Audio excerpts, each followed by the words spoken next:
Welcome to Get Naked with Dr. Kate. I'm your host, Dr. Kate Balestrieri, a Beverly Hills-based psychologist, certified sex therapist, and the founder of Modern Intimacy. Thanks for joining me here where I talk about sex, relationships, mental health, and dive into your questions with practical answers and real solutions. Each week, I share insights aimed at helping you build an authentic and healthy relationship with yourself, with others, and with your sexuality. It's time to get naked, emotionally, mentally, and on your own time, physically.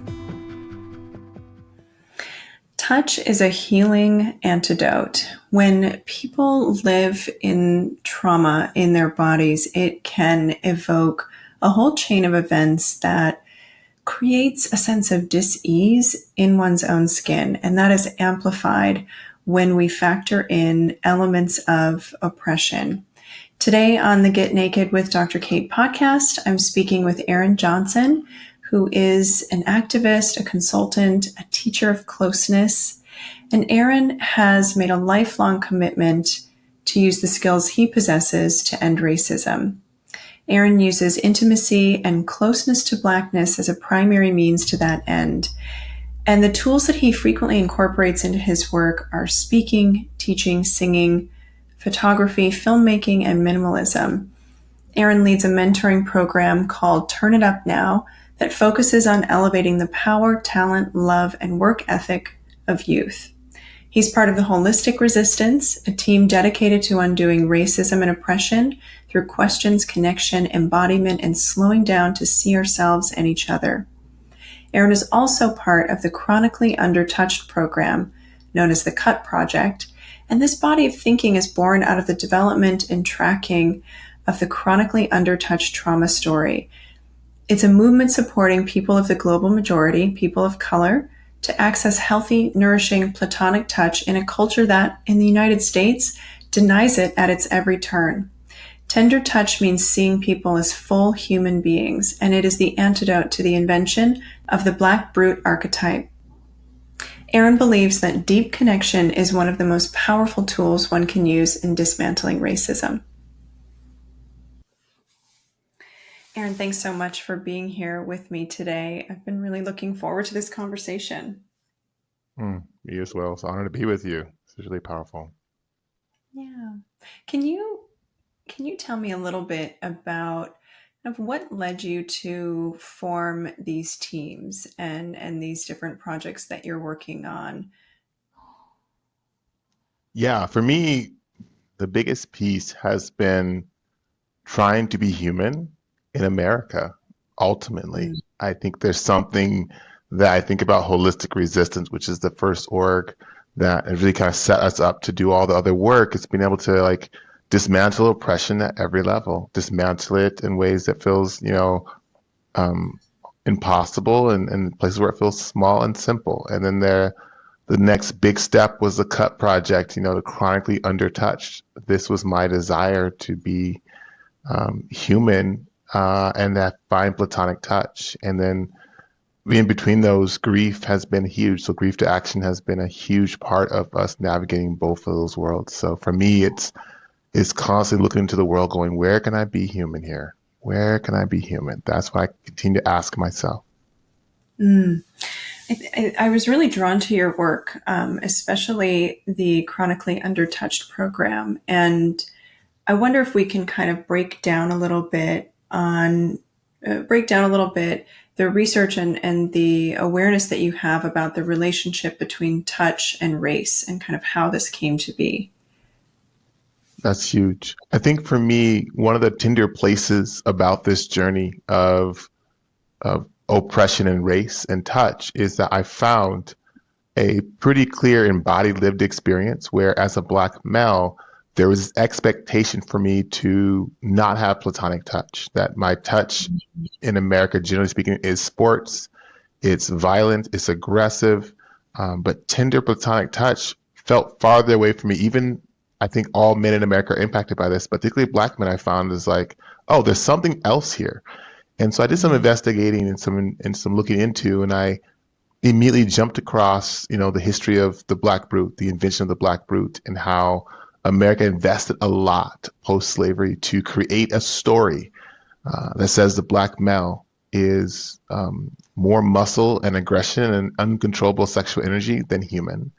And that narrative is still intact, eerily so today. And so as African heritage male, I started to look for other Black men to have platonic touch with, other bodies to have platonic touch with, and tenderness with, and vulnerability. I found this a massive response of like, I need it, and also I'm terrified of it. Or I can understand you wanting that, but we don't have even a container for you. We don't know where you could go to even start that conversation.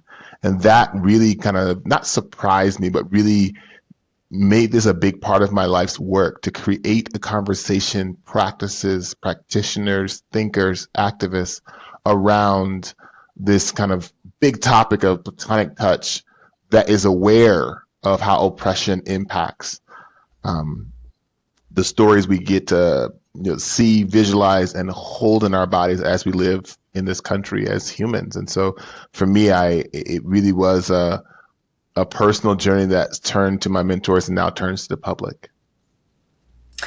So in your experience, what are some of the ways that oppression has really impacted people's soma, right? Like for people, especially men, Black men who are listening, what would they notice in themselves to start to recognize that perhaps platonic touch is something that they've been missing or would like to benefit from?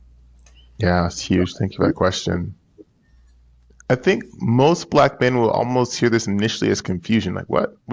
I got work to do. I got things that what touch. What are you talking about? Like, and that's your first sign where this feels strange. Like, it's like, what's this brother talking about? Like, touch. And some folks will be like, I'm onto something. But then they think, oh, touch. They'll think immediately their partner. They'll think of the romantic space. And I kind of throw in this catalyst of like other Black men. Like, it's important for us to have tender, thoughtful touch with other Black men. And they're like, what brother, what are we talking about? Like, what? Slow us down. The interrogation that will come up in their bodies first if they track it, and then in their minds, compare it to this one thing. I rarely sit down and say, hey, man, we'll pick up basketball at the gym. Very few brothers that love to play ball would be like, Aaron, why do you want to do that? Why do you want to, when I was playing high school and they said, I want you to put on some pads, I want you to run into the next guy next to you, we're going to call this football, it's a sport. I never interrogated, like, why would you want to do that? I never did. But when we bring in the concept of thoughtful platonic touch, we start getting really interrogative, like, wait, why, Aaron? Do you want to have this experience, right? So all of a sudden, interrogate. So I think this track where we start to interrogate and ask questions and get concerned and maybe have fear, and where we feel completely comfortable and safe, even though there's physical risks to our bodies, our health. There's studies coming out, and I'm going to be clear. I played 4 years of football. I ran track at junior college. I'm an active person to this day. I don't critique athleticism on the face of it. I just want to name that it has a toll on our bodies and how Black bodies are put in spaces with no interrogation. But when we do something tender, so I was this track where we start to interrogate our interaction, right? The other thing that's important too is where I think for us to track in this process of like being Black men in America is where do I get it? If I want to get stronger, I go to the gym. If I want coffee, I go to Starbucks or some other coffee shop. But if I say I want platonic, thoughtful, tender touch from other Black men, look at the landscape of your reality and go, where do I find that?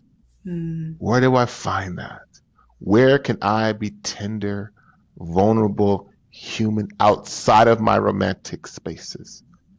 And go, Yeah. Why is that such an important component of the need for platonic touch, to separate it from romantic touch or sexual touch? Let's really break that down.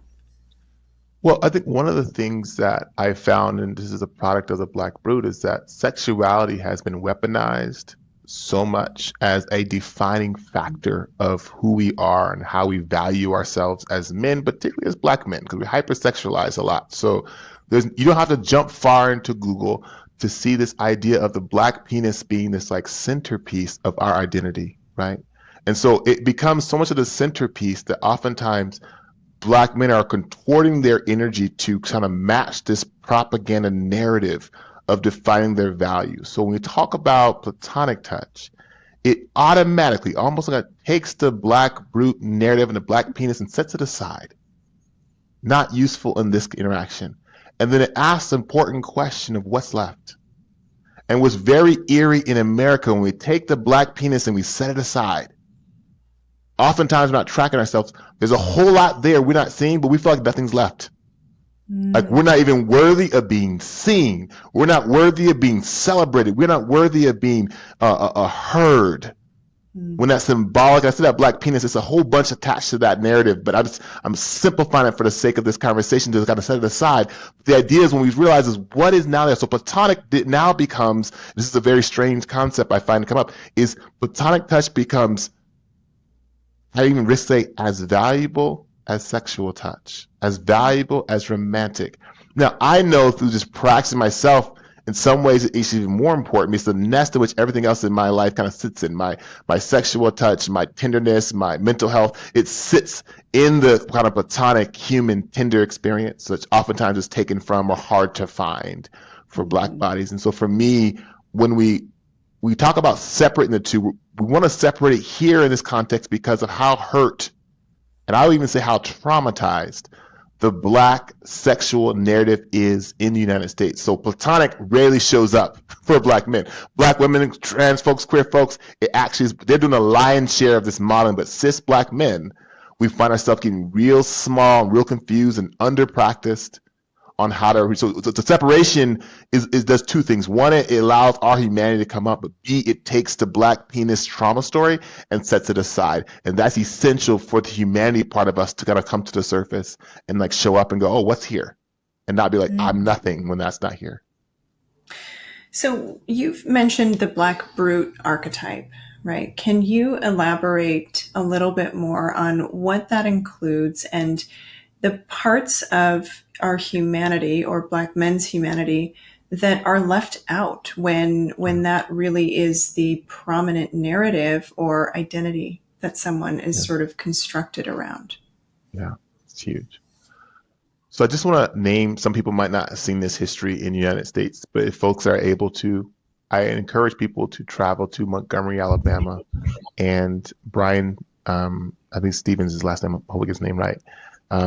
I know him really well, but I know a lot of Brian's in the Black community. They're doing powerful work. But Brian, I believe Stevens, does this really powerful legacy museum. I don't even know how he was able to fund this, but it's the biggest monument and honoring and tracking the lynching of Black people, not just Black men. Not Black men, unfortunately, are the majority, are a predominant population that's being targeted here. But just to see the magnitude of how this was not something done in like secret in the forest with some white men. This is something that was done in Times Square, families, picnics. It was a big community event when at times. I mean, lynchings have all kinds of configurations, but there was a, in the height of America's culture of that, there was a big, it was like you want to go to a big concert, you want to go to a lynching. It was that kind of an entertaining spectacle. And oftentimes the spectacle got even more polarizing when sex was involved. So rape was a favorite accusation to bring someone to a lynching mob. The reason that's important is that, you know, we have a lot of social media of our time now, from TikTok, Instagram, Facebook, and so on. Well, at that period of time, newspapers were the technology of the time that spread things very quickly, had a lot of power. Ecosystems are set up around them. And what's important is that I'm just going to give a little bit of this is like a very sketch. It's really worthy to dive in deep into the research, but I'm going to sketch here so we understand when we're talking about Black brute, this wasn't just a kind of a one person saying something and kind of got popped. This is a whole local government, state government, and at times federal government supported conversation of once folks exited slavery in its formal sense, they had to justify the land grab, justify the brutalization of Black bodies. They couldn't just go out and do that, believe it or not. They had to kind of tell a story. So one of the really important stories that they told was, we're here to protect our white women from these Black men. That's important. I mean, you got lynched for reading, for organizing, but this was an important emergent thought process that started to come up. And you read this in the articles. You read these in the articles. This is not something you can go and this part is Googleable, right? We're still in Googleable territory. So that narrative over a period of, easily 100 plus years was really being spewed into the language, into the comic books, into the entertainment. It was weaving this story so that when we needed to, when America, meaning America needed to go in and kill, when a community had to go in and kill and hang and display a black body, it made sense to the community because they've had all this propaganda of this black, terrifying, it's really important. He's big, he's strong, and he has an uncontrollable desire for white women. And the only way to protect him is white men's task is coming to protect. That's the kind of birthplace, right? So you go and Google like Birth of a Nation, you'll see this theme played out as one of the major first cinematic experiences in America. You find they can tell a story, no surprise, they told this one. It was compelling for the time.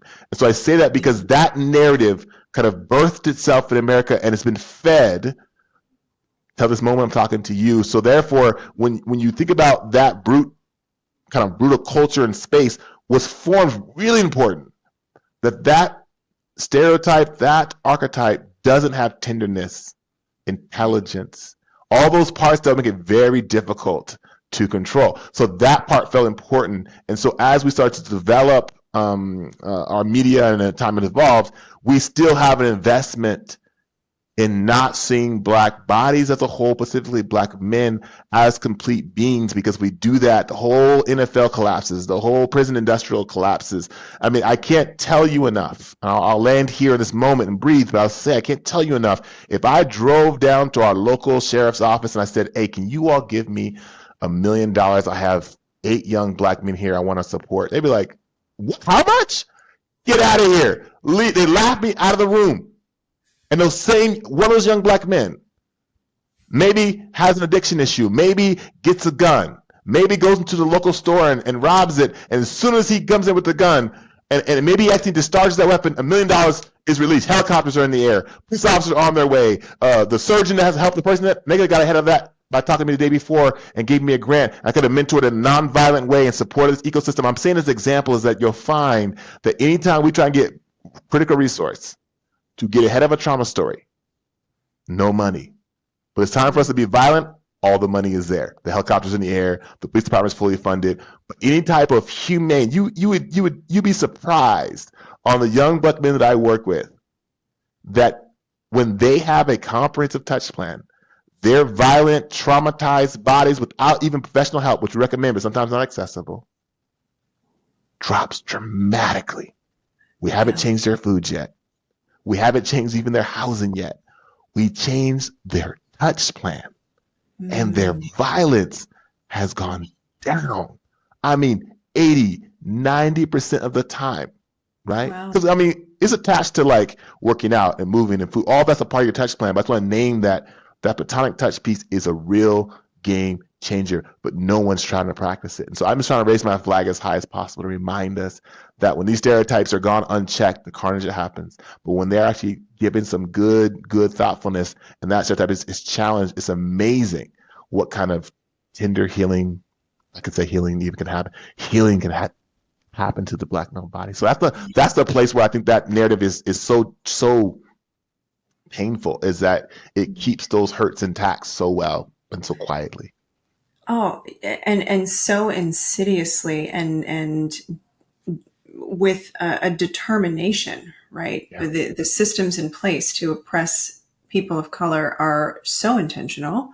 Yeah. And I think about like what it's robbing younger black men of as they're emerging into the world. And if they don't experience platonic touch, non-sexual touch, non-romantic touch, how do they begin to see themselves as objects or cogs in the machine, right? And I wonder what your thoughts are and what your opinion is about the relationship that the absence of platonic touch has on black men's relationship with love and with sex. Oh my goodness.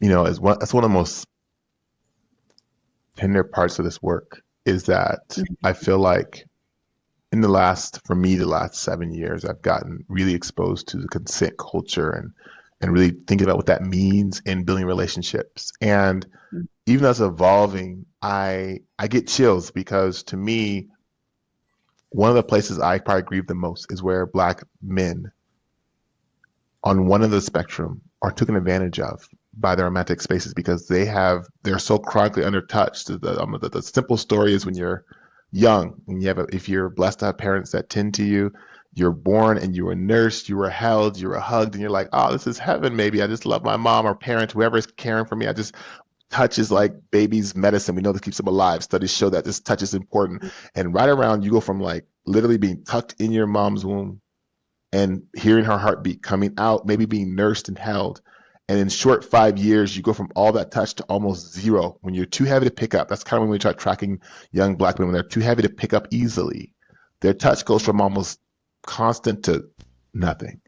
And quickly they understand their next window of contact, and they'll get this through kind of media, video games, mainstream culture, is going to be sexual. And it's going to be right around 12 to 17 years old. That's the next time frame. So they got to now sit with no real touch, 5, 6, 7, 8, 9, 10, 11, 12, almost 10 years, sometimes even longer, before they get any touch. And while their nervous system is trying to figure out how to grow without having all the touch because they're black male bodies and this is America, capitalism is prioritized, their body is building up this like, I'm undertouched, I'm all kind of, it's coming out in anger, frustration, sports, addiction, all these things are impacting us. We navigate at different levels, but we get to maybe 12 or 13 and now at that point we're exposed to hip hop music or the mainstream culture music, all the cinema. They say, oh, if you posture as close you can to the black brute, you will get touched. The music videos have brothers dancing, and all the hot women are behind them. This is what you get when you start to be the black brute, not being tender, not being vulnerable, but the black brute narrative. You become an NFL player, you become an athlete, you will get this touch. So all of a sudden, my romantic space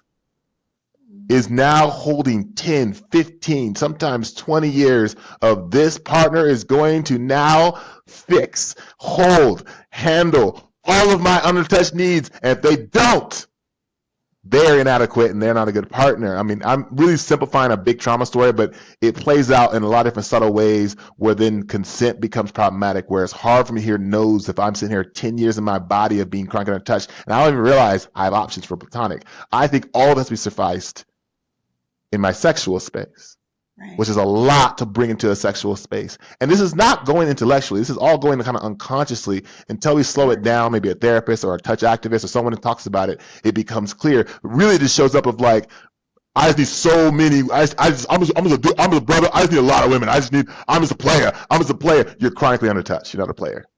You're chronically untouched. And maybe you might need multiple partners for some level, but you'll find that when you get emotionally nervous system settled into a touch plan that's not exclusively sexual, not pouring all of your touch needs into that sexual container, you spread it out and you have earth, you walk on the earth, you meditate, and you have your fellow brothers you're cuddling and holding with, you have your other animals, maybe you have cats and dogs or whatever animals you have to touch. So really expressing, making intention around, you'll find that all of a sudden the sexual energy now doesn't become smaller, becomes much more human and much more attuned to actually what you need, right? And so a lot of folks, sometimes they think you're hungry, you probably drink some water first because sometimes you're thirsty, you think you're hungry. I think a lot of people have that kind of same problem. It's like, I need a lot of sex. Actually, let's get a touch plan for a week and then see what happens to your sex drive. It doesn't necessarily go less or more, but it becomes more informed. Your sex drive becomes more, it gets ears oftentimes. First thing happens, it gets ears. It gets you listen to the person that's around it. It's not just like grab it and take it. It's like, oh, when I have a touch plan, my sex drive grows ears, which is a really important thing to have attached to your sexual story and your sexual drive. It needs to have ears. And so ears are what we try and invite in when someone has a touch plan. So for me, it is one of the most under-discussed, under-therapied, shaping forces of romantic connection in almost all relationships in America, but I would say particularly black male relationships. And I'll land here and say this last story. I was working with a couple, it's a black male and a white woman, and it happens to all kinds of dynamics, but happened to be an interracial couple. And they said, and we tracked the fact that every time she wanted her partner to do something, she would just pull back on the touch, either be sexual or personal, and he would do whatever she wanted. I don't care if it's put gas in the gas tank at 2 o'clock in the morning and it's freezing cold, or if it's pay a bill, whatever it is, she would just turn down the touch. And he was so untouched, he would just be like, okay, I can't lose my only source of touch. So I will submit to your, and we've seen this happen in reverse, so it's not just one way, but his particular space, because he was undertouched, where a lot of people arrive, it was shaping their entire dynamic for years and years and years. And our goal wasn't This is not a relationship counseling structure. We were working on his chronic untouched need, but as we were digging into it, this came up and we're like, oh, snap. And she said, I'm terrified for Mm, him to have a touch plan that actually heals and balances them because I have no more leverage. I need to figure out another way to communicate. That's not just leveraging his mm. undertouched trauma story. This happens all the time. Yeah, I can see that, right? Where partners get balanced in this sort of dance of getting their needs met indirectly. And what can happen when people start to heal that trauma and heal their nervous systems is there's a gap between feeling better and really knowing how to practice assertiveness in partnership and a different kind of equity when you're talking about how to balance each other's competing needs. So, in your experience, when men start to have more touch, more platonic touch, what are some of the first things that they notice in terms of their own healing, their own peace, and the way that they show up differently for themselves or in partnership or in the world in general?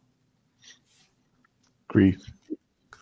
I think Mm, men start to grieve almost immediately, which yeah. speaks to another trauma story we all have is on top of touch. We don't cry. I didn't cry for 20 years. I got my tears back. I'm 41. I got my tears back 10 years ago. I Mm, started crying again. That's 20 years of literally not crying.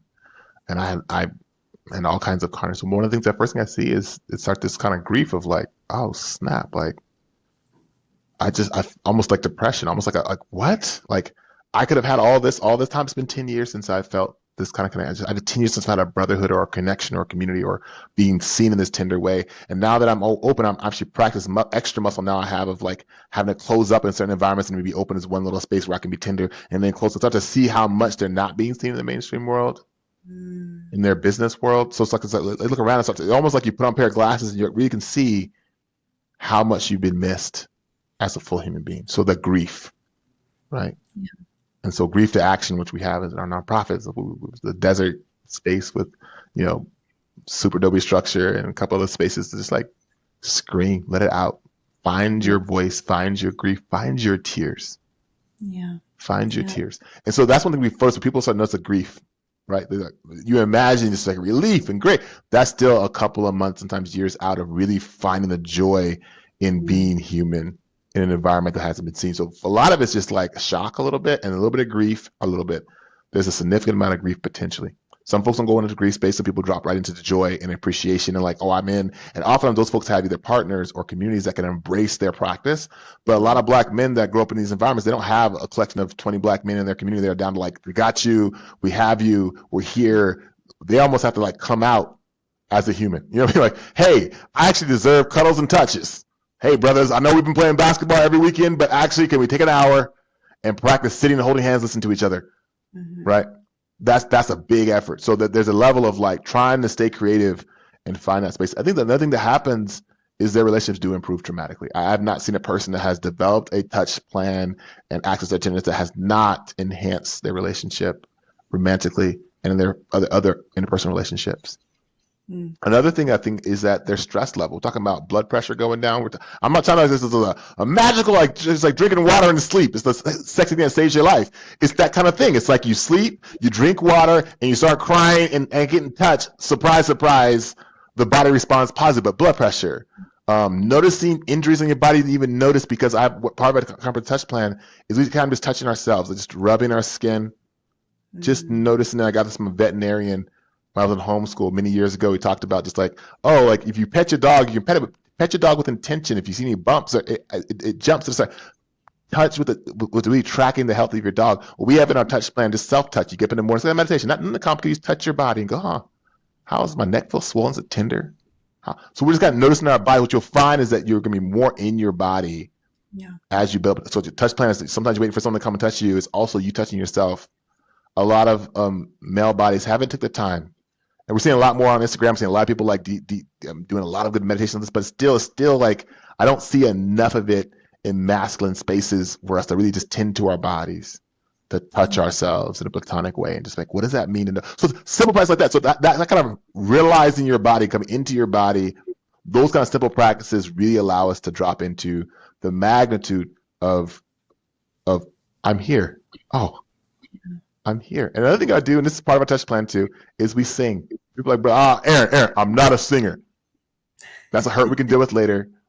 But in the context of the touch plan, is you singing, sounding, making sound with your voice as an adult in ways that quote unquote adult people and Black men and adults don't do, is so important of getting that liberation play back into our bodies. So find that way that the voice is a part of a touch plan. Often we do with song circles, we'll sing, and people are like, I'm not ready for touch yet, but boy, I can really enjoy a collective hum and sing until I can get to that point to trust to hold your hands to reach for you. So there's a way that we start noticing our voice comes back, our voice, our body. We get in our bodies and our voice comes back. Our grief is here. It's oftentimes layered and custom to each person, but those are general senses of shifts in our body, shifts in our world that we see when someone starts to take on or starts to move in a semi-professional state or it's an amateur of like, I want to get more touch in my life. It's amazing what starts to move when you do it in a conscious way, in a way that's like tracking the ways you've been hurt, and the way trauma has been shaping your life prior to now. So I imagine that some folks listening might want to get this going with the people that they know. And what are some recommendations that you have for how people can start talking about this with their friends if they're used to an interaction that really is limited to sports or something competitive or something performative, right? This is the opposite of performance. This is about being and receiving and being generative and mutual. So what's some language folks can use to start like that narrative with their friends? Yeah. So the first thing we realize is this is part of the most complicated part of this whole process. And that is listening. We always say listening is the first hug. So what I would say is that if you're like, hey, I heard this podcast, this brother's onto something, I can't come to California, I can't be a part of it for a reason otherwise, I need to start this right now.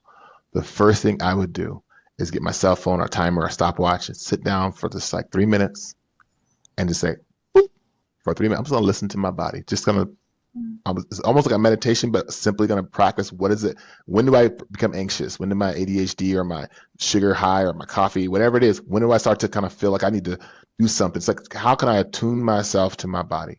And boop, 3 minutes goes off. I then recommend you go to your partner, your friend, your cousin, someone that loves and cares for you, and say, can you sit here for 3 minutes?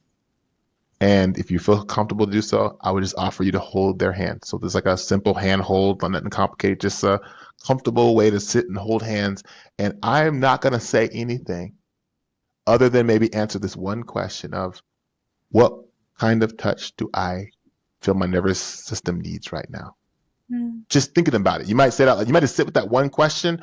You might speak about it in detail of all the kind of touch plan you, but just like what kind of, and that person just listens to you for a minute. It might be silence to go on in your head. They're just going to give you good attention, looking you in the face or near your face, or hey, just basically whatever good attention looks like in that relationship. And you just sit there. And it might, Aaron, this is not sexy at all. Aaron, where's the run up the 2 mountains and lose the 10 pounds and then the touch plan? But I want to name that one of the hardest parts about this entire process is the success or failure. This is in our Touch Activist program. This is in our one-on-ones. This is before I even had the vocabulary for it. Your ability to listen fundamentally is the game changer. It's the water to the diet if you're working out. Your ability to listen. The reason that's complicated is because in the United States, we don't listen. As a culture, it's not like you, Jonathan, and Missouri, you're not listening. I mean, as a culture, we don't listen. So I just want to name that we're kind of in this culture not listening. It's going to feel radical. 3 minutes is going to feel like 20 minutes. You're like, that's 3 minutes? That's a long time the first time you do it.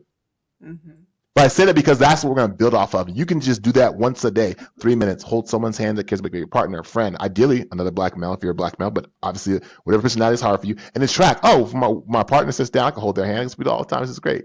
My brother sits down, it's harder. When my other male neighbor who I love dearly, and we've gone hunting together, we've done all these things together, when he sits down and holds my hand, it feels uncomfortable. Like, just notice that. So the idea is that I would say 3 minutes, once a day, multiple times a week, practice that. And that will give you a sense of arriving.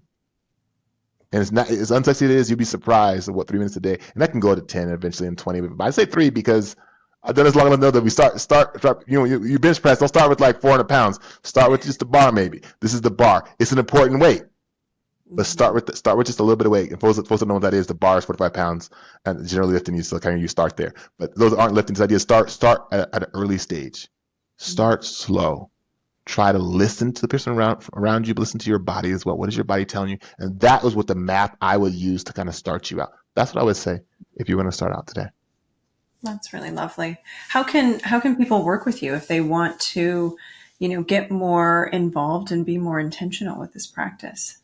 Yeah. So we're just in our second month of our Touch Activist training program. So we have folks that are signed up to say, to do this in 3 months is difficult, but I realized I needed more practitioners. And some people have some basic framework. So we have a 3-month training program for folks that say, I would like to intentionally interrupt this trauma story in America, right? And we focus on Black men because it's 3 months. If we focus on all men, it'd be like a year-long progress. If we look at like trans and queer and all those other ones, we have other programs coming right now. We're focusing on a population I feel like is underseen in this particular narrative. So this particular training program is for touch activists, people that want to become touch activists. And then we have another side of it, which is for the Black men or folks that would like to be held in touch. And so these are where folks that come out of this training at different levels could support. And this could be activists, could be a phone call holding space or actually in person. So I'm in Southern California.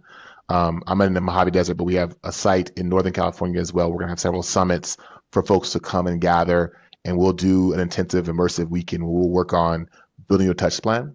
So that is one of the kind of places you get to touch activists is the end of like, I want to be a touch activist. Everyone's welcome to that. And you're like, I want to be held. I want to sign up for folks that are graduate program. I want to work with you one-on-one or whatever it might be. And we can build touch plans for folks. And that could be, I have an 8-week program I work with folks, and I have a 16-week program I work for longer folks. And I usually have a bigger team for that, where folks are building their touch plan for themselves. This could be up in virtual. Ideally it's in person, but obviously I can move across the country and get there. So virtual is now a very good option to build a plan. And so we can go two ways. And now you can go to cutproject.org and email us. You can go to Holistic Resistance to email us.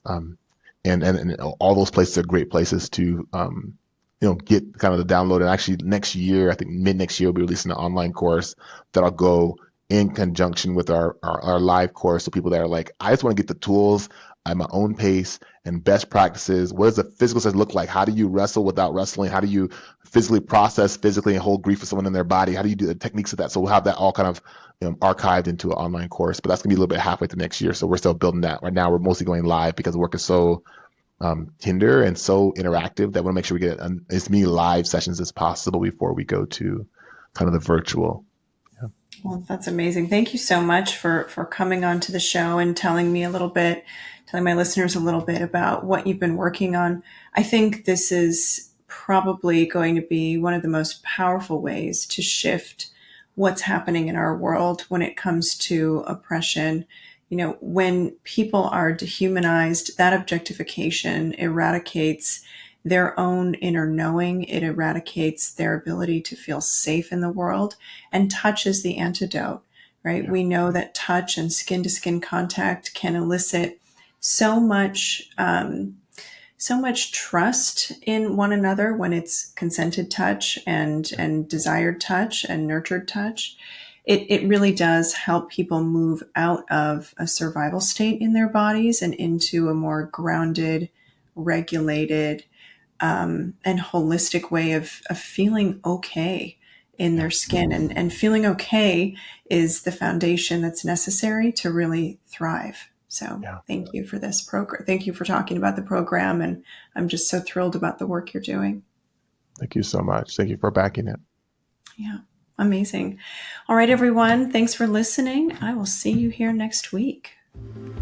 Thank you for listening to Get Naked with Dr. Kate. Stay connected with me on Instagram and TikTok at Dr. Kate Balestrieri. Everyone has questions, and I want to answer as many as I can. So feel free to email your questions to question@getnakedpodcast.com. If you're looking for a free 30-minute consultation with me or someone on my team, visit modernintimacy.com. And don't forget to join our newsletter, Modern Intimacy, on Substack. Let's meet back here next week. A new episode drops every Tuesday. Disclaimer, this podcast is not a substitute for therapy and does not constitute a professional relationship with Dr. Kate Balestrieri or Modern Intimacy. This podcast is strictly for education and entertainment purposes only.